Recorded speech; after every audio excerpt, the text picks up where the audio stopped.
Aujourd'hui, nous allons parler du syndrome de l'AVC du salon de beauté. Un salon de beauté est un endroit pour se détendre, profiter et, vous savez, recevoir des soins de beauté et d'autres traitements. Mais cela peut-il aussi provoquer un AVC? C'est ce qui est arrivé à l'une des femmes qui m'a consulté. En fait, elle était allée se faire laver les cheveux. Et comme vous le savez, un lavage de cheveux prend du temps. Donc cela a duré presque, disons, 40 à 45 minutes. Elle a ressenti une gêne au niveau du cou et elle se sentait aussi un peu étourdie, mais elle a pensé que c'était dû à sa posture et elle a quand même réussi à terminer son soin de lavage de cheveux. Mais dès qu'elle a terminé le traitement, elle a eu de violents vertiges, des nausées et des vomissements. Elle a donc attribué cela à une sorte de trouble digestif, puis elle a consulté un gastro-entérologue qui lui a prescrit des médicaments contre l'acidité et des antivomitifs, puis l'a renvoyée chez elle. Mais le problème n'a pas disparu. Le lendemain, elle avait même des difficultés à marcher. Elle marchait de façon chancelante. Et c'est alors qu'elle a pensé qu'il pouvait y avoir un problème au niveau du cerveau. Et c'est à ce moment-là qu'elle m'a consulté. Lorsque je l'ai examinée, elle présentait des signes évidents. Vous savez, elle penchait d'un côté. Elle avait tendance à perdre l'équilibre d'un côté, ce qui suggérait quelque chose qu'on appelle une pathologie ou une maladie du cervelet.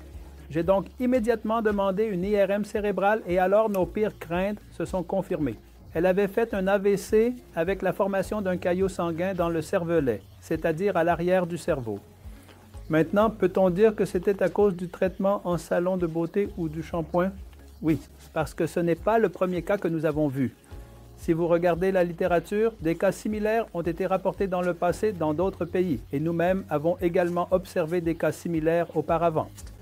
La bonne nouvelle, c'est que ce n'est pas très fréquent, c'est rare. Mais pourquoi cela arrive-t-il? Premièrement, si vous gardez le cou en hyperextension d'un côté, à l'arrière du cou, il y a une artère appelée l'artère vertébrale qui irrigue l'arrière du cerveau et celle-ci peut se plier. Et cela a plus de chances de se produire chez les femmes plus âgées, disons de plus de 50 ans. Cette femme avait environ 55 ans. Et puis, celles qui présentent d'autres facteurs de risque d'AVC, comme par exemple si elles souffrent déjà d'hypertension artérielle ou de diabète, d'un taux de cholestérol élevé, ou si elles sont fumeuses, alors les vaisseaux sont déjà rétrécis et elles ont donc un risque plus élevé de subir ce type d'AVC du salon de beauté.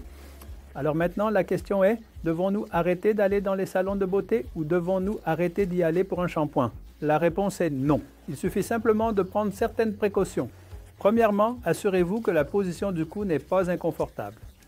Parfois, on place le cou ou la tête dans le lavabo et le cou est alors incliné d'un côté et cela dure longtemps.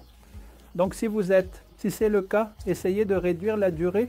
Deuxièmement, vous pouvez placer une serviette ou quelque chose pour que le cou soit confortable et bien calé à cet endroit. Et le plus important, c'est que si vous développez le moindre symptôme, il faut immédiatement arrêter la procédure. Demandez à la personne qui vous aide d'arrêter puis détendez-vous. De plus, le risque est beaucoup plus faible chez les personnes plus jeunes ou celles qui n'ont pas de facteurs de risque. Donc, les personnes plus âgées ou celles qui présentent des facteurs de risque doivent être particulièrement vigilantes. Et le plus important, c'est qu'en cas de symptômes, malheureusement, il faut consulter un neurologue, car un diagnostic immédiat et un traitement rapide peuvent vraiment améliorer la situation. C'est exactement ce qui est arrivé à cette femme qui est venue me consulter. Lorsque j'ai commencé le traitement médicamenteux et la physiothérapie, elle a très bien récupéré et en quelques semaines, elle était redevenue normale. Il n'y a donc pas lieu de s'inquiéter. Soyez prudents, prenez des mesures préventives et profitez aussi de vos visites au salon de beauté.